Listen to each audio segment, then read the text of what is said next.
lilinisin natin 'tong air cleaner. Puwede naman natin yan hugasan para malinis talaga. Kasi ito nag-i-install pagpigil ng hangin. Humihina ang hangin, parang hirap umandar yung air blower natin. Para mas lumakas ang hangin na buga niya papunta sa SBR. Kailangan natin itong linisin kasi napakaraming dumi. Puno na. Puno na yung mga butas niya. Barado na. Saka hirap na humigop ng hangin. Hirap na pagbuga.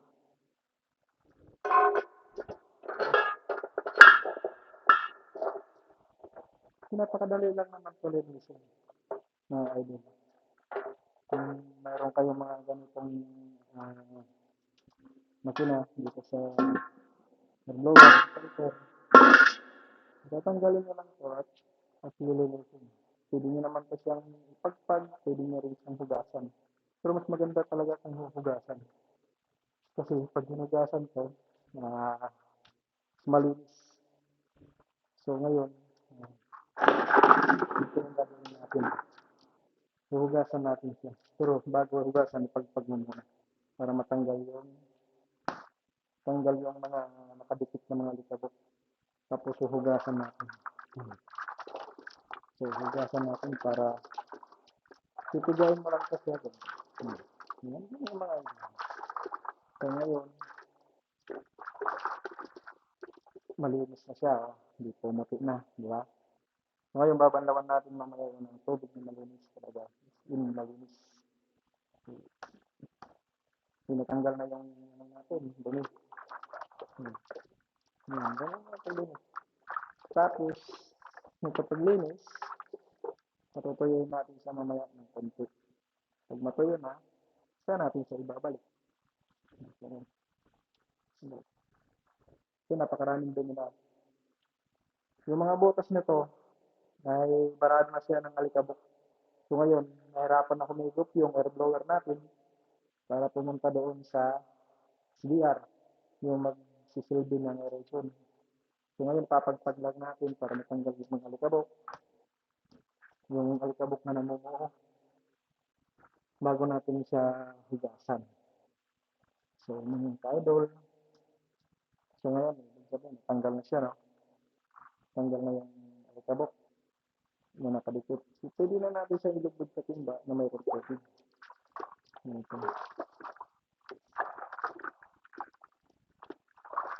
Pagkatapos na itong hugasan at malinisan na, mga ka-idol, so, medyo pumuti siya ng konti, ano. Pero, hugasan pa rin natin ang tubig na malinis. So, ganito yung mangyayari. Patutuyuin natin ito siya. Pero babanlawan muna natin na malinis. Napakaraming dumi. Grabe. Tapos natin sa tangke.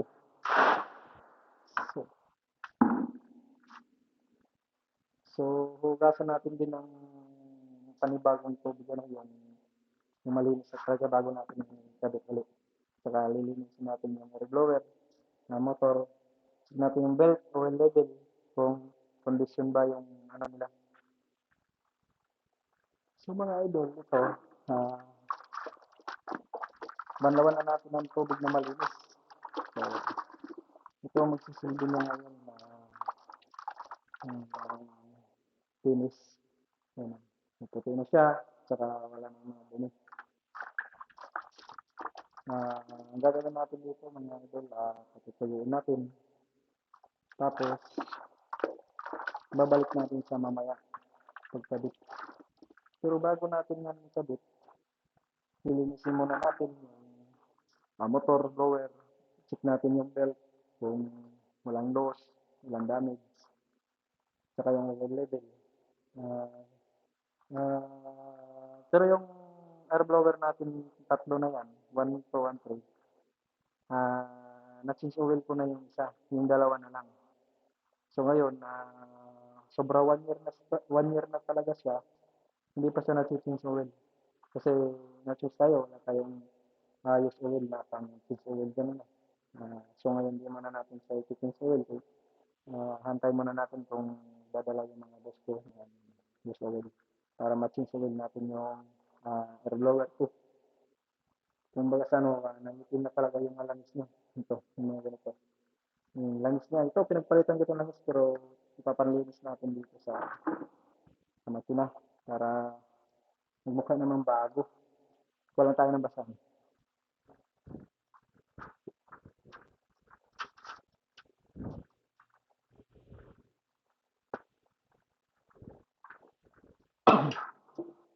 So mga idol, ang gagawin natin dito ay lilinisin natin ito. Pupunasan lang natin siya ng langis para matanggal yung mga alikabok, lalo na dito. Yung alikabok dito. Tatanggalin natin para hindi pumasok doon sa loob ng air blower. Pag pumasok sa loob ng air blower, so ngayon yung alikabok, mamumuo yan doon or titigas. Or kung hindi man titigas, lalong iitim yung langis natin kasi papasok yun sa loob. Kailangan dito linisin natin ng maayos. Yung air cleaner niya. Silencer, saka airline. Yung airline naman yan, papunta yun sa SBR. Yung ang daanan ng hangin, manggagaling dito, galing sa blower. Linisin muna natin ito para magmukhang bago naman. Kaya ang dami ng alikabok. Kailangan natin sa punasan ng medyo basa para yung langis na matanggal. So, napakaraming alikabok dito sa loob. Oh. Ito ang iniiwasan na hindi dapat pumasok sa loob kasi papasok sa loob, mamumuo yung sa ilalim. O kung di man siya mamuo, maaaring madumi yung langis. Pero sa bagay, pag sinisilin natin, natatanggal naman. Tatanggal siya. Pero kailangan natin i-maintain siya, hindi laging madumi, hindi laging maalikabok yung daanan ng hangin. Kasi dito sinasala yung alikabok para hindi pumasok doon sa air blower. Para hindi naging madumi sa air blower natin. Yung air blower natin kasi, may butas yan kasi doon sa may ano eh. Bukas ano, dadaan dito yung mga alikabok, papasok siya doon sa air blower. Kaya magdudumi. Kailangan natin ito linisin, punasan, saka maging bago naman. Ganito lang yan. Ano, sir. Saan mo lang konting langis, punasan, para luminis, matanggal yung dumi dito sa ilalim para hindi siya pumasok sa loob. So, itong isa, air blower, na-change oil ko na to. O kung na-condition naman to kasi yung mga belt, bolt, nut, okay. Walang loose. Tapos yung ito, kunting linis na lang. Linisin natin para masintab. So ngayon, pag natapos na natin ito linisin, antay natin na matuyo yung pinaka-strainer nyo. Ito, nilinis natin yung hugasan.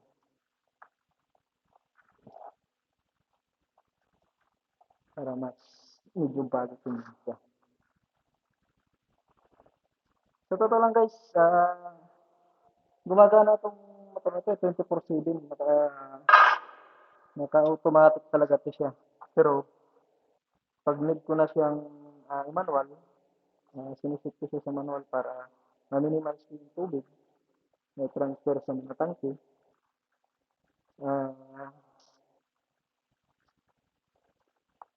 May discharge natin sa labas. Para maganda yung treatment niya sa tubig natin. Lagyan natin sa tapon. Nilinis lang natin ito para mas maganda. Punasan natin yung mga kasi para matanggal yung likabok.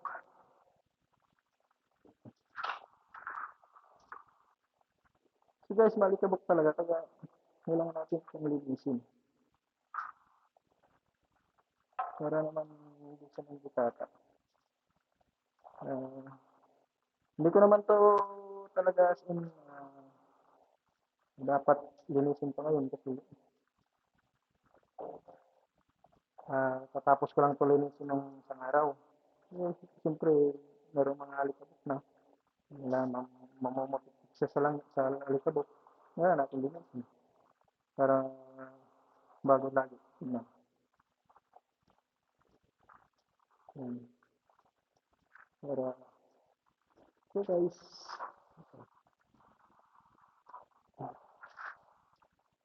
mamaya na natin ikabit ulit yung ano kasi hindi pa tuyo.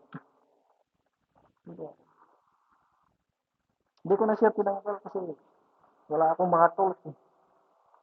Yung mga tools ko hindi pa nakakarating, nag-request na ko sa boss ko. Siguro by next month or next week, dalhin na nila dito yung tools sa pangkakalas ko dito sa ano. Kailangan ko itong tanggalin kasi matigas.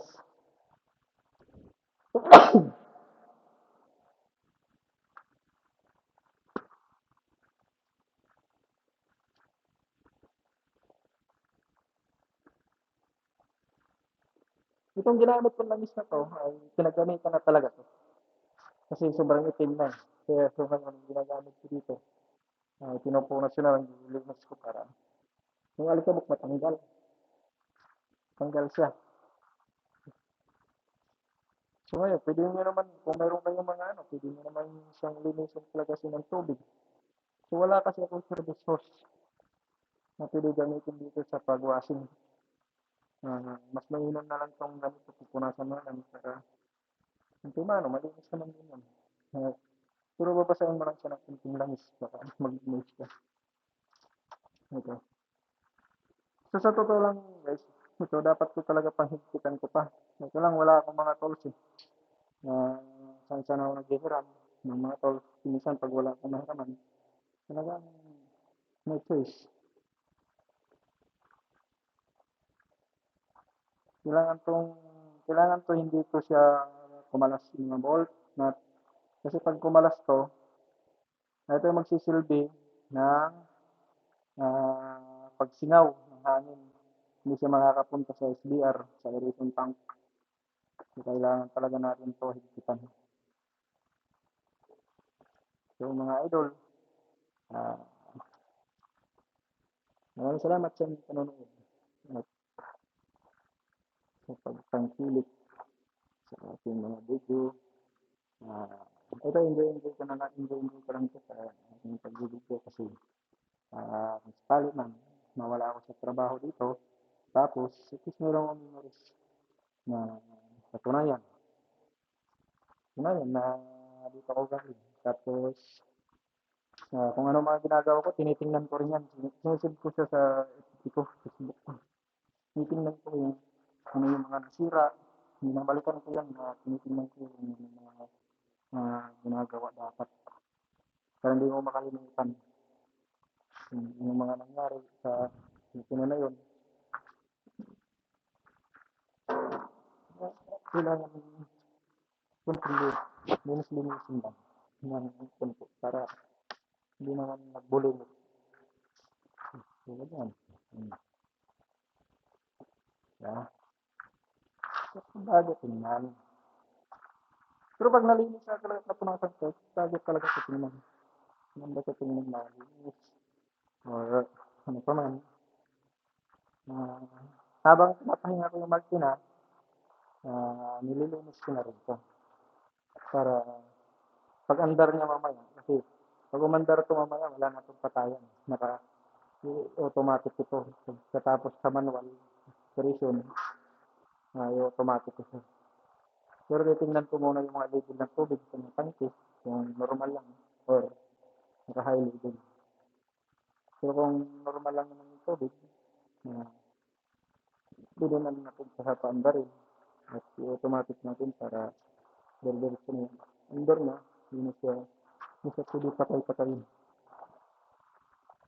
Sakto-sakto lang ito, malilinis na natin.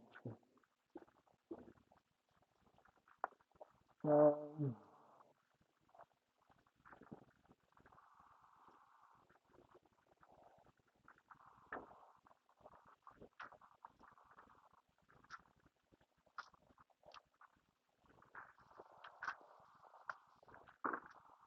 Pinapunasan ko lang ito ng mga langis para matanggal yung mga nanggitatak lang ng mga alikabok. Saka hintayin na lang natin matuyo yung ano, nilinis natin trainer.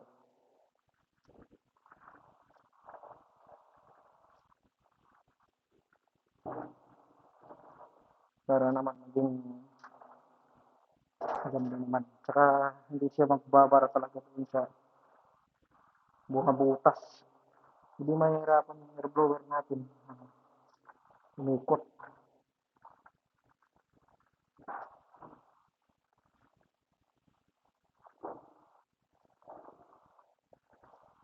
Hindi ko kasi tumatanggal ng ano kasi matigas. Wala akong tools. Dapat yan, yung mga tools.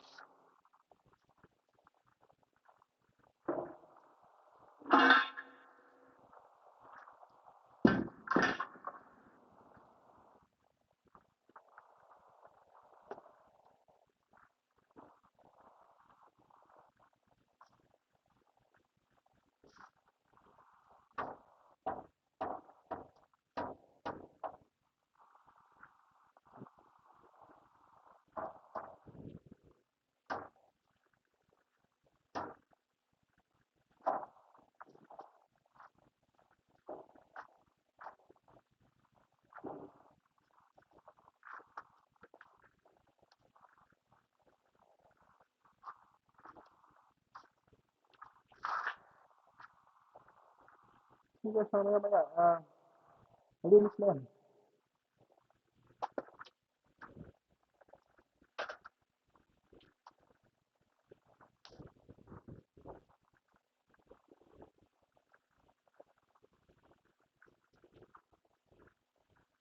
Kakabit na lang natin yung sprayer. Kaya pwede naman natin ikabit yan kasi tuyo na eh. Ah, kunting, kunting ano lang to, mapagpag tuyo nito.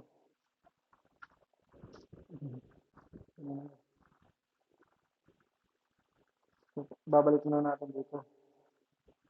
So ngayon, natin siya balik na. Yan. Dali lang naman yung ikabit.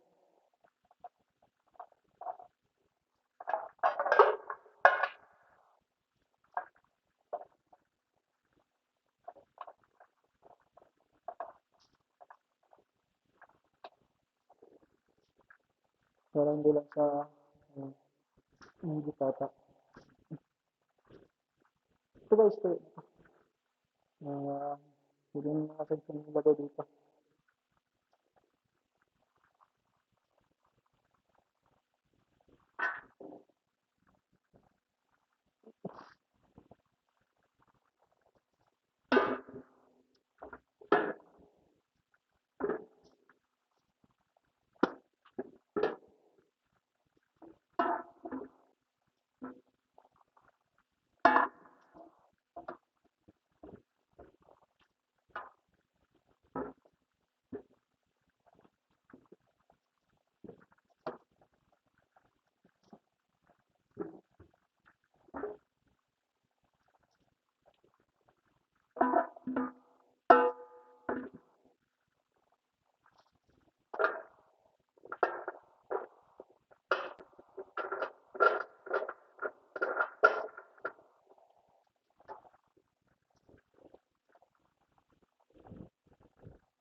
Yes, ito na.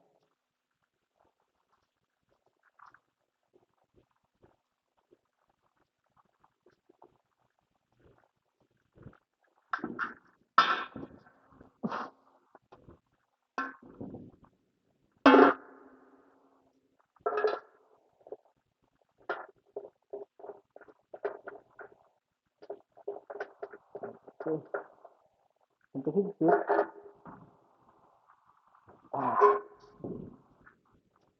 Tapos higpit nila para matanggal. Just